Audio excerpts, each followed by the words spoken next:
Welcome to What's the Word Mi Gente, where I put a face to the resource in the city. Welcome to episode 1, Entrepreneur Mindset, Do We All Have It? I am joined with the lovely guest today. I have Patrick Snyder from Bis Starts to my left. Thanks for having me. Hey. I have Lexi Brunson from Copyright Magazine. Hey. Okay. And we have Miss Nadia Johnson from Milky Way TechHub and Check Constellations. Good to be here. So first, y'all are all entrepreneurs. Let's talk a little bit about your businesses and how you got started. I'm going to start over here. Nadia, how'd you get started? Yeah, so I had just graduated with my master's in tech, and I was ready to dive deep into Wisconsin's tech ecosystem. I started hearing that there was a lot of buzz to invest millions of dollars into making Milwaukee a renowned tech hub, which obviously I was very excited about. But then I took a look around the room of these planning committees and did not see a whole lot of representation. And so I always say, there's that saying, if you don't have a seat at the table, pull up a lawn chair. But my philosophy has been, if you don't have a seat at the table, make your own table. And so that's why in late 2017, I decided to start my company, Check Constellations, and its social impact arm, Milky Way TechHub, to effectively make sure that Black and brown folks were active participants in our tech ecosystem. I love that. I'm a little tech nerd nowadays, Okay. so I love hearing everything about Milky Way. Yeah. So to my left, how about Bis Starts? What's that about? Yeah, so I was running a group called the United States Association for Small Business and Entrepreneurship. And long story short was the Dan Steinecker, who ran Bis Starts, who's the grandson of Daniel Hone, asked me to serve on the board. And when I got there, I was just kind of like, this group isn't doing anything. They're basically helping people who are already in college start a business that their parents could help them start because they were all light and rich. And they said, well, what would you do? And I said, well, I want to start companies like my mom's, who came here as an immigrant when she was 14. I'd follow around as a kid and people would make fun of her accent. And so it was like something that I had to do. And she got offered $265 an hour to sweep floors in 1974. And in 1978, she was making $1,000 a day because she solved a problem. And I think entrepreneurship is something that everyone could do. John Olin, who's the CFO of Harley, said, Patrick, if you quit complaining, we'll let you run this little club, but you'll have to leave your international organization of professors. And I just got ready to roll up my sleeves. Bis Starts is such an amazing program. I was in cohort 7. It's a great 10-week entrepreneurship program that really teaches you about entrepreneur mindset, but also brings in different resources and different people in the community that do the work and can teach you about financial literacy, how to get your business started, how to get different sales, how to get marketing people. So it's very well-rounded. And Miss Lexi, how did you start Copyright? Yeah, well, Copyright actually started as a college project. I went to Milwaukee Institute of Art and Design. I was in a writing course while I was getting my bachelor's in interior architecture and design. And the professor was like, I want you guys to write about something you're passionate about. And at that time, all of my friends were doing really cool stuff. All of them were creative. So they're rappers, they're musicians, they're photographers, videographers. And I was really passionate about the work that they were doing and making spaces that would allow them to do that work in. So I interviewed all of them and followed them and watched them do what they were doing. And I made it and I put it in a magazine layout. I got an amazing grade, but the grade wasn't what I really cared about. When I bring it back to my peers, they were like, why doesn't something like this exist? And so I did a little research and I found out that there was a void in the market, right? Okay. Always got to solve a problem. Always. There weren't any publications that were really talking about creativity through a creative lens, and especially from people from disenfranchised backgrounds. So I kept that in mind and kept making spaces for those people. And, I kept doing it as a hobby. And in 2015, I said, you know what? We're going to make this into a business. This is something that needs to be in our market. Yes. And we've been doing the work ever since. Okay. And Copyright's anniversary happens to be on my birthday. And we are also in Copyright Magazine's own podcast studio, which is bookable if you need to book a new podcast. Okay. Doesn't it? It really is. So entrepreneurship has been a passion of mine. I started working at the Wisconsin Black Chamber of Commerce, and it really instilled in me that if you don't like where you're working, you kind of can do whatever you want to do. You don't have to be stuck somewhere you don't want to be. If you see a problem in the market and you want to solve it, you can fix it. So I wanted to know, what does entrepreneurship, the word, mean to you? Patrick? To me, it means opportunity. And to me, it also means just never giving up and consistently pivoting and just getting closer and closer, because eventually you're going to get there. Like it makes the impossible possible. And I'll also say that the mindset is you change I can't to how can I. And if you keep doing that, how can I, you'll get there. I know that's right. Lexi? Challenging the system. Okay. Right? You know, I didn't see a lot of people who looked like me being business owners, right? Or living urban lifestyles, right? Being business owners. And I always thought, like, why them? Why can't it be us? And instead of me saying, like, oh, they said we can't, I'm like, I'm going to show them we can, right? And so it's always a challenge, right? Trying to revamp something that wasn't necessarily built for you, and making opportunities and making ways where you can do that authentically. So I love a challenge, and I'm up for the challenge, and entrepreneurship has been a challenge. And I always say, like, lean into it, and you'll find your superpower there. I love that. Nadia? For me, the first word that comes to mind is liberation. I think with entrepreneurship, you give yourself the freedom to really craft the life that you want to live. You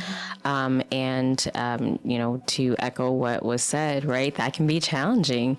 If I could use an analogy, I would say, like, I feel like I have, after starting my entrepreneurship journey, it's like becoming an expert at surfing a little bit, with like really learning how to ride the waves, you know, the ups and the downs.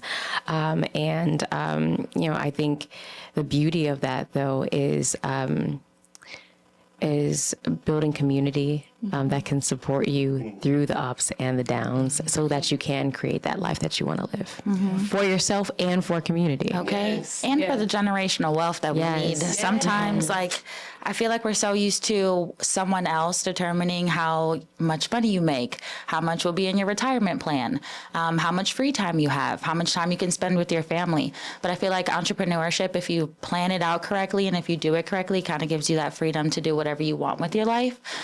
So one thing that I really want to do with this podcast is bring different resources. So I kind of want Nadia to talk about what are the different things that Milky Way TechHub offers for people in the tech world. Yeah. So Milky Way TechHub offers a slate of programming within our 3 pillars: STEM education and workforce, entrepreneurship, and community. So within our STEM education and workforce, if there's an individual that's interested in upskilling themselves in the space of artificial intelligence, data science, or just, you know, landing a job, we have programming that supports those individuals. Within the entrepreneurship space, we have our accelerator, where we award up to $60,000 or so to founders to help them to One more time, how much is that? $60,000 or so. Y'all heard funding. Okay. So there's funding there. We have our product development program, where we work with different universities to support the development of software for those who are not in the position to drop a huge bag to build out their first MVP. And then, of course, within our community, for those who are just interested in figuring out how they can become involved, to meet individuals that are like-minded, to find their co-founder, we have a bi-monthly, so twice a month meetups, where we craft experiences and events that educate our community on really how to thrive in the field of technology. Instead of being a passive participant, become an active participant in the tech economy. And I'm excited to share that we will have one of our meetups here at Copyright's headquarters. So it all ties together so well. I love that. And can you talk a little bit about Bis Starts? I know it's a 10-week program. Can you talk about, like, some of the people that come? You also wrote this amazing book, 80 Steps to co-authored 80 Steps to Sustainable Success. And I tell y'all, if y'all were to follow every single step, you'd have yourself a good business. Okay. Appreciate it. Yeah, so Bis Starts, when I mentioned that we wanted to make a change at Bis Starts, but I was clueless. Like, basically, I have a background in entrepreneurship because I started a magazine, but I don't know how to teach it. So I started looking at USASB and saying who at USASB has done the most in terms of under-resourced entrepreneurs, and it was definitely Professor Morris. And Morris has started He has the Urban Poverty and Business Initiative. He's doing it in 51 cities now. Milwaukee was literally the first one. So we came up with the idea to do Morris's program here. And it's a 6-week boot camp. And I should say, by the way, if there were a Nobel Prize given for entrepreneurship and adversity, Professor Morris would be on a plane to Stockholm today. And he's definitely the person. So he plotted on a 6-week boot camp. And then we were innovative in Milwaukee, so we added the mindset stuff from the Kauffman Foundation. And it's really everything from how to customer fund your business to getting your operations model to getting your numbers into a P&L. And then after that 6 weeks is over, it goes from a system of learning to a system of doing. So we have Marquette Honors students that are student consultants. And what the student consultants do is help people get to the 80 steps. So they do an organizational audit, and if you need a website, they build a website. If you need your numbers in a QuickBooks, they do the numbers for you. If you need legal, we get free legal from the Marquette Law Clinic. After that phase is over, we're looking at now a phase 2, which you don't know about yet, but the Visiting Professors series. So we're leveraging our contacts at USASB and having literally the country's best professors come in and teach stuff like leadership and strategy, innovation, design thinking, and that's coming up in September. So we're excited. And another cool thing that you have is a marketplace. Yeah, you know, our entrepreneurship is about solving a problem. And our entrepreneurs were going from farmer's market to farmer's market, burning gas and their time. And I said, let's build a store. And now we have the community market. We have delicious coffee brought to you by our entrepreneurs, delicious burritos and sweet treats brought to you by our entrepreneurs, and a lot of self-care items and a lot of food items. So 161 South First Street, I'll give us a plug. Come on down, and First Coffee's on me. I actually visited for the first time, and I was introduced to what I now call my favorite drink. Okay. They mix Coca-Cola with coffee. Everyone loves that, yeah. It blew my mind. Were you high? Listen. Listen. go to sleep? It was a day, okay? But I enjoyed that day, and I was like, so I went around, and when I went to Chicago later on that weekend, I was asking everybody, like, can you make me a what is this called? A coffee cola? Cafe cola? And they were like, what is that? I'm like, let me tell you how to make it. Okay. Give me a little sprinkle of this and a little sprinkle of that. It's worth You the got visit, that. okay? Yes. Okay. And then Copyright Magazine is not just a magazine, but you also have Copyright Studios. Can we talk about the programming here? Yeah, so CW Creative Studios is really the placemaking manifestation of all the work that Copyright has been doing over these 10 years, right? Look at that. God bless. Okay. A decade in and a decade to go at least. Thank you. So, you know, there was always like this need for space, right? This need to collaborate in space together. And so we decided to put together a facility that allows people to create media, to collaborate creatively, and also to showcase their creative talent as well. So our studio houses a podcasting studio, which we're sitting in right now, a photography studio, our fashion department, a screening room that has movie quality projection screen, a lounge space, and a creative consignment shop. And then also we have Balia East, our event space, where we house a lot of events and programming. So it does a little bit of everything. And very, very soon we will be showcasing our maker space upstairs. So for any artist that does messy art, there's a maker space upstairs for that. Yes. So we're really excited to have this space to, you know, kind of inspire people to do all the work that they do. And this is a membership based? It is membership based, right? So you can get a monthly membership to Copyright Creative Studios. You pay that monthly membership and you come whenever we are open in our hours of operation, and, you know, work in the space, collaborate, have meetings, make stuff, you know, just have Come kick people it. around, right? You know? The best parts are the parts that are unplanned, when people are just like sitting in the space, just chilling, and then you got ideas popping off, and then all of a sudden now they have a new business together, or all of a sudden they have a new event that they're putting together, and that's the best part. It's like not knowing who you need, and then you make that connection, and all of a sudden you've made something amazing together. I love that. And speaking of those connections, what is one thing that you guys think that all entrepreneurs need? I'll start with Nadia. Let's see. Courage. The courage to be authentic, the courage to have vision, and then to, stand on business about your vision. I To get know, people that's to right. believe it. Patrick? Yeah, I'd say faith. So I always tell entrepreneurs when they're kind of having trouble that in the Bible the number 40 comes up a lot. And David slayed Goliath. Moses came down with the tablets with the commandments after 40 days of like that blowtorch that was God. It rained for 40 days and 40 nights. And the idea of entrepreneurship is you have to go through it. Yeah. You can't get to 41 until you've gone through the 40, and you can't testify unless you pass the test. Yeah. So faith would be mine. Ooh, amen. And- Okay.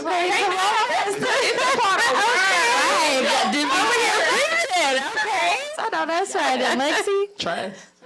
Yes. I think often we have a hard time trusting ourselves, right? Trusting ourselves to do it, right? Trusting ourselves to make the mistake and then learn from the mistake. Right. Trusting people around us to give us, advice and people who have done it, right? Trusting that you can go through it.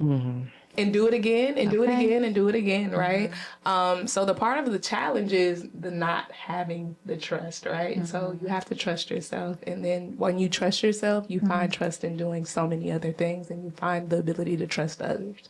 I love that. In the spirit of entrepreneur mindset, is there anything that you can do to train your brain when you may not be going correctly, or if things aren't going your way, if you want to pivot some way? Is there anything that you can do to kind of sharpen your entrepreneur mindset skills that you guys can think of? I'll start with Patrick. I would definitely point to that Kaufman Foundation entrepreneurial mindset training. And, I started that magazine when I was 27 and sold it when I was 31. And there were things that never occurred to me that I learned from that program, literally 40 years later. So if anyone's looking for mindset training, I'd go straight to the Kaufman Foundation. Lexi? Know your goals, right? Know what your goals are, right? Not what other people's goals are. What are your goals? Understand your goals and always self-correct to those goals, right? So I only do things that are in line with my goals, right? If it sounds like it's going to take me off that path, I don't do it, right? And it may look like a great opportunity, but if it doesn't direct you to your goals, then it's not where you're supposed to be. Right. So set those goals, know those goals, and be willing to follow that path, right? And that path can look like, woo, woo. And every path is different. Exactly. And you don't have to look at someone else's path and judge your path because it doesn't look the same because Exactly. you're on yours. So just knowing those goals, you'll be able to correct yourself. Yeah. Nadia? I love this question so much. I'm a huge fan of neuroscience. And I'm a believer in the saying that those who believe they can and those who believe they can't are both usually right. And so I understand humans to be creatures of habit. And so when we have really negative thoughts and we continue that trend of always thinking negatively, I think, we're more likely to, see ourselves with greater challenges, right? One being our own mindset, right? Creating barriers. And so I think, and to answer your question, how can we rewire our brains or to strengthen our entrepreneurship mindset? I think it's just really important to take captive your thoughts and to really understand how you think and to frame your thinking to align with, as Lexi said, your goals, right? And so for me, whenever I have a negative thought or whenever I have a doubt, I stop it right there in the tracks, and then I counter it with something positive. I counter it with reality, and that's why when good things happen, I have what's called a good things jar, because the subconscious looks for proof, and then it continues to build on that, and it helps you to rewire your brain to think more positively. And so I add, whenever something good happens, I'm on this podcast, or I got invited to be featured in a magazine, whatever, I'm adding to that good things jar, and my brain sees that and it starts thinking more positively. It starts thinking, oh, you know what? Instead of I can't, I can, because I see proof of how things are accumulating. So I think just being really mindful about how you actually think can really change the trajectory of your life. Absolutely. My mom had a saying that life was 10% what happened to you and 90% how you react to it. Oh, yeah, that's right. Very much thought of it. Something that Keke Palmer my girl recently said is that you have to just shift your perspective.